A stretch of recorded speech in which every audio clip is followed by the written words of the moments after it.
Bismillah ar-Rahman ar-Rahim wa salatu wa salam ala Rasulillah 14 Rabi Ossani 1443 de l'Égypte, vendredi 19 novembre 2021. Merci de vous informer sur la télévision Al-Bayan. Voici les principaux titres. Du 1er au 7 novembre dernier, les acteurs des structures islamiques ont pris part à un séminaire de formation dans la ville de Grand Bassam. Objectif amener les responsables de ces structures à maîtriser les aspects théoriques et pratiques de la finance. Les détails dans quelques instants. Le centre pilote social d'Adjamé a ouvert ses portes au grand public durant 2 jours. Situé à la gare routière Beba d'Adjamé, ce centre va accueillir 10 000 chauffeurs et transporteurs dans le but de les assister et les sensibiliser sur les fléaux qui minent le transport abidjanais. Et à Boundiali, la coordination nationale des usagers du Bassam du Niger a tenu son assemblée générale récemment au siège de la chefferie de cette ville. La conservation des ressources naturelles du bassin a été au cœur des échanges. Mesdames et messieurs, bienvenue à toutes et à tous. Assalamu alaikum wa rahmatullahi wa barakatuh. Ouvrons ce journal par les activités du groupe Média Al-Bayan. C'est demain, Inch'Allah, que se tient la cérémonie officielle des festivités marquant les 20 ans de Radio Al-Bayan. La manifestation aura lieu, Inch'Allah, à Sofitel, Hôtel Ivoire à Cocody. Cérémonie à suivre en direct, Inch'Allah, sur la télévision Al-Bayan. En vue de lutter contre la mortalité maternelle et infantile, l'ONG Al-Mouassat a procédé ce jeudi à la remise de kits sanitaires au centre Ashabul Kaf de Koumassi, zone industrielle. Reportage Al-Djouma Bokoum Bamba Ibrahim Sila Tierno dans un commentaire de Masseni Bari. Dans le cadre de ses actions sociales et humanitaires, l'ONG Al-Mouassat a entamé une série de remises de dons de diverses natures, appelées Caravane Al-Mouassat, pour soulager les populations vulnérables. Elle a déposé ses valises au centre de santé Ashabul Kaf afin de lui apporter un don composé de lits et de tables d'accouchement. Pour l'imam Haroun Koné, président du conseil d'administration de l'ONG Al-Mouassat, ce geste fait partie du champ d'action de son organisation. Nous sommes là ce matin dans le cadre de la caravane Al-Mouassat. Et cette année, notre objectif, c'est la lutte contre la mortalité maternelle et infantile. Pour ce faire, nous sommes venus au centre Ashabul Kaf pour apporter notre modeste contribution afin d'aider les sages-femmes à faire accoucher nos mamans et nos sœurs dans les meilleures conditions. La directrice exécutive de l'ONG Al-Mouassat, Aminata Soumaoro, a saisi l'occasion pour lancer un appel aux couples afin de les inciter à fréquenter les centres de santé. Au nom du centre médical islamique Ashabul Kaf, le docteur Tahiri Léon a remercié les donateurs et promis en faire bon usage. Ce don-là vient agrandir notre plateau technique. Cela ne fait que nous faire plaisir et nous allons les utiliser en bon escient. Ce que nous voudrons dire aussi à l'ONG Al-Mouassat par rapport à ce don, c'est de leur dire merci. Prochaine étape de la caravane Al-Mouassat, le centre de santé de Bouko, village situé à 15 km de Bouna, au nord-est de la Côte d'Ivoire. Parlons d'éducation dans ce journal. Les premiers titres de ce journal. Les acteurs des structures islamiques d'éducation ont été formés sur le processus d'élaboration du budget et de rédaction de projets en vue de rechercher les financements. Cet atelier s'est tenu du 1er au 7 novembre dernier à Grand Bassam. Les précisions de Ahmed Bakayoko.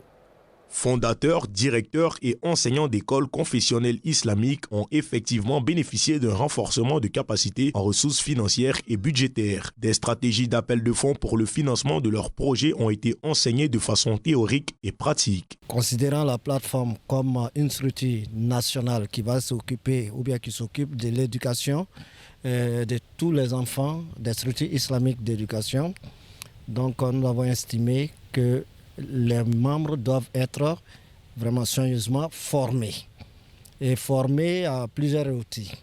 Plusieurs partenaires accompagnent la plateforme des structures islamiques d'éducation dans cette formation. Cet atelier porte surtout sur le renforcement des capacités en ressources financières et en budget, de sorte que la plateforme puisse elle-même concevoir un budget pour ses actions et faire des appels de fonds auprès des bailleurs de fonds pour pouvoir mener à bien ses activités. Cet atelier vient à point nommé pour les promoteurs d'écoles confessionnelles islamiques. on ne continuera pas d'être éternellement assistés.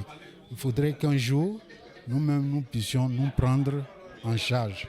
C'est toute l'importance de cet atelier. La plateforme des structures islamiques d'éducation a pour objectif l'intégration des écoles confessionnelles islamiques afin de permettre à tous les enfants qui fréquentent ces écoles de bénéficier des mêmes chances de réussite. La sensibilisation contre le cancer du col de l'utérus continue dans notre pays à l'occasion de la commémoration de la stratégie mondiale d'élimination du cancer du col de l'utérus. La coalition des organisations de lutte contre cette maladie a réuni ses membres et partenaires pour s'engager dans la sensibilisation contre cet autre cancer chez la femme. Ce séminaire s'est déroulé du 17 au 18 novembre au siège de l'AIBF à Trècheville. Masseni Bari, Koulibaly Yakouba.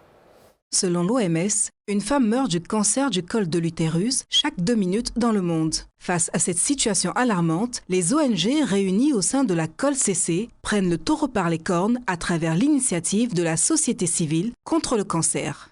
Aujourd'hui, nous devons sortir d'ici avec la résolution de créer un mouvement d'ensemble de la société civile pour porter le plaidoyer pour une meilleure prise en charge du cancer en Côte d'Ivoire, depuis la sensibilisation, la prévention jusqu'à la prise en charge. C'est très important. Ensemble pour l'élimination du cancer du col de l'utérus en Côte d'Ivoire est le thème de la présente édition. Des partenaires de la COL-CC s'associent à la lutte. Nous sommes vraiment heureux de nous retrouver dans un tel séminaire avec cette coalition qui vraiment lutte pour la même cause.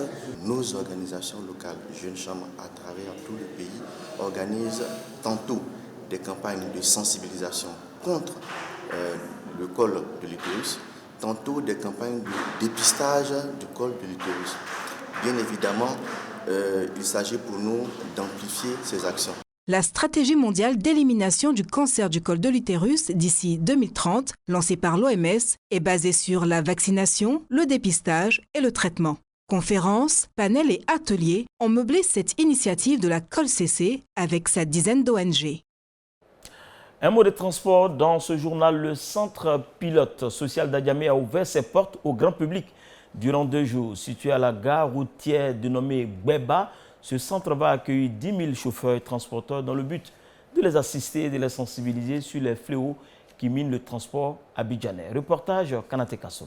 Financé par l'État du Côte d'Ivoire et la Banque mondiale, le centre pilote s'inscrit dans le cadre du PMUA, projet de mobilité urbaine à Abidjan. Le centre social va accompagner les acteurs du transport à Adjamé dans la sensibilisation sur le civisme, l'alphabétisation et la prise en charge des personnes vulnérables. Donc c'est nous aujourd'hui qui sommes satisfaits parce que nous sommes persuadés que les acteurs du transport ne seront plus les gens laissés pour compte. Parce qu'en réalité, il y a 100 000 acteurs de transport qui gravitent à Abidjan, à Adjamé tous les jours. Et forcément, où il y a du monde, il y a tous les problèmes de la société qui sont opérés. Alors ici, nous qui sommes à la gare routière depuis bientôt 30 ans, nous avons constaté qu'il y a des gens, ils ne connaissent aucun autre quartier, ils ne connaissent aucune autre vie à part la vie dans les gares routières. Il y a des enfants qui sont nés ici, qui ont grandi ici. Comme il n'y a pas d'école, qui ne sont jamais allés à l'école, quand ils ont grandi, ils se sont retrouvés apprentis des véhicules. Ils sont restés dans cette vindicte et après, ceux qui sont vraiment mal orientés deviennent des problèmes pour la société. On les appelle des microbes de ceci, cela. Parce que la gare routière n'a jamais été perçue comme un endroit d'habitation des populations. Durant 3 ans, 10 000 personnes vont bénéficier d'assistance sociale, dont la protection familiale. D'ailleurs, 10 assistants sociaux sont quotidiennement à la tâche au centre pilote d'Adjamé Gbeba. Normalement, dans un centre social, il y a 4 services. Le service assistance éducative, le service animation sociale, protection familiale et le service de suivi et évaluation. Mais les éléments clés même du centre social, c'est l'animation sociale qui vise à sensibiliser la population sur certains fléaux ou certains thèmes qui vont les aider à pouvoir se prendre en charge ou bien à pouvoir créer des activités génératrices de revenus, pourquoi pas. Et il y a aussi le service protection familiale qui s'occupe des enfants, de la mère, du couple mère et enfant. De 0 à 2 ans. Vous voyez, à la gare ici, il y a des femmes qui viennent, qui n'ont même pas le temps de prendre en charge leurs enfants. Et ici, le centre tombe à point nommé. Au cours de cette phase pilote, la Banque mondiale va octroyer 3 000 véhicules neufs aux bons élèves, dont 2 000 taxis communaux et 1 000 minibus appelés Gbaka. Les métiers de l'audiovisuel sont en plein essor en Côte d'Ivoire après la libération de l'espace il y a 2 ans. Le besoin en personnel qualifié de plus en plus pressant pour les nouvelles chaînes de télévision naissantes. Une session de formation destinée aux professionnels de l'audiovisuel s'est tenue du 8 au 19 novembre dernier. Yacoub Kone Abdulaziz Diallo. Il est caméraman professionnel depuis 5 ans et il exerce pour une télévision privée de la place. Depuis quelques jours, Hugues Guigui arbore de nouveau sa casquette d'apprenant qu'il avait accrochée il y a bien longtemps. Il est jugé utile de venir encore apprendre pour mettre l'accent sur un détail particulier, la technique rédactionnelle qui m'intéresse bien, qui va me permettre d'être un GRE complet. Comme Guigui, ils sont 15 professionnels de l'audiovisuel qui décident de retourner à l'école en vue d'acquérir les compétences de journaliste et reporter d'images, du cadrage au montage. C'est lui, Bacchus Nangbo, le coach pendant ces 10 jours. Beaucoup de chaînes aujourd'hui, beaucoup de maisons demandent ce type de journaliste multicompétent, puisqu'il a plusieurs compétences, parce que ça leur revient moins cher, parce que c'est moins lourd. Un renforcement de capacité exécuté par l'une des plus anciennes écoles de communication en Côte d'Ivoire, ISTC Polytechnique, mais initié par le Fonds de soutien et de développement de la presse, pour qui la mise à niveau permanente des hommes de médias est un impératif. Généralement, on forme les journalistes, presse écrite, presse en ligne et les radios. Pourquoi la télévision? Parce qu'à la faveur du nouveau décret de l'Agence de développement des médias, le périmètre du FSDP sera plus large. On va prendre en compte la télévision et les radios. Avec la libéralisation de l'espace audiovisuel en Côte d'Ivoire, plusieurs chaînes de télévision privées sont nées ces dernières années. Une main-d'œuvre qualifiée est l'une des principales armes dans la bataille de l'audience engagée. L'actualité cette semaine, c'était la célébration de la journée de la paix, cette journée qui vise à sensibiliser les populations à la culture de la paix et du vivre ensemble. Quel est l'intérêt de cette célébration pour les populations de Gagnoa? Kamara Lansine, Savadougou Soumaïla ont tendu leur micro à la population. Il ne faudrait pas fêter, dire que nous sommes dans une journée de paix, mais il faut qu'on ressente vraiment cette paix-là envers tout le monde, envers son prochain aussi. La journée de la paix, vraiment, avec tout ce qu'on a vécu comme la crise en Côte d'Ivoire, vraiment, je crois qu'il est très important que nous faisons la paix. Donc, pour cela, vraiment, pour cette journée, vraiment, je souhaite la paix pour la Côte d'Ivoire, pour la cohésion de tous les Ivoiriens. Bon, ça m'inspire de la joie. Je suis heureuse de voir que mon pays est dans la paix.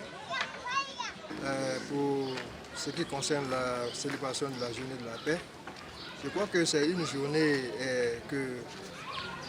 qui commémore comment on appelle, la paix en Côte d'Ivoire. Parce que depuis le temps de Feu Félix Houphouët-Boigny, nous avons eu quand même la chance de cette liberté-là, tirée des mains des Blancs, de l'esclavage, sinon que du travail forcé. Et vraiment, depuis ce temps, aujourd'hui, j'ai 60 ans. Je crois que cette journée est bienvenue parce qu'il faut se remémorer de ce qui était passé. Donc quand ce moment arrive, alors nous nous mettons en confiance de célébrer ce moment-là pour nous souvenir de beaucoup de choses, de ce qu'ont souffert nos parents et de ce que nous-mêmes, la réalité nous présente de la continuité de cette commémoration de paix. Destination dans la région de la Bagoué, c'est au nord de la Côte d'Ivoire où la coordination nationale des usagers du bassin du Niger, CNU Côte d'Ivoire, a tenu son assemblée générale le samedi dernier au siège de la chefferie à Bouniali. Reportage signé Djumane Bouaké et Sissé Daouda Lachik. Cette assemblée générale de la coordination nationale des usagers du bassin du Niger, CNU Côte d'Ivoire, a permis aux participants de faire l'état des lieux des 3 affluents du bassin du Niger en Côte d'Ivoire. Face à la positivité du bilan partiel, la présidente sortante a été reconduite à la tête de la dite structure. Je viens d'être reconnue par les membres de la CNU pour le travail abattu durant les années que nous avons fait ensemble. Aujourd'hui, nous sommes très heureux, je suis ravie pour dire que les gens ont reconnu mon travail abattu durant les mandats passés. Le Niger, principale artère fluviale de l'Ouest africain, subit depuis quelques décennies une pression de pôle d'activité et d'usage intensif des ressources naturelles conjuguée à une démographie croissante auxquelles s'ajoutent les aléas climatiques. Les eaux et forêts assurent la coordination de la structure nationale locale du bassin du Niger. Donc des conseils aux usagers sur l'utilisation de la ressource en eau, pour que cette utilisation-là soit rationnelle, pour que tout le monde puisse accéder à l'eau, mais pas qu'il y ait du gaspillage de l'eau. Le Niger ou Djoliba à Manding, long d'environ 4200 km, irrigue une zone couvrant quelques 2 millions de kilomètres carrés, soit un tiers de la superficie totale de l'Afrique de l'Ouest. Voilà, fin de cette édition. L'information, c'est la cérémonie de demain, la cérémonie officielle des festivités du 20e anniversaire du groupe Média Al Bayan. C'est Inch'Allah. Demain, dès 9h, à l'hôtel Ivoire, précisément à la patinoire. Vous êtes tous invités aux alentours de 9h. Événement à suivre en direct sur la télévision Al Bayan. Merci de nous avoir suivis. Wa akri da'wana anil hamdulillahi rabbil alamin.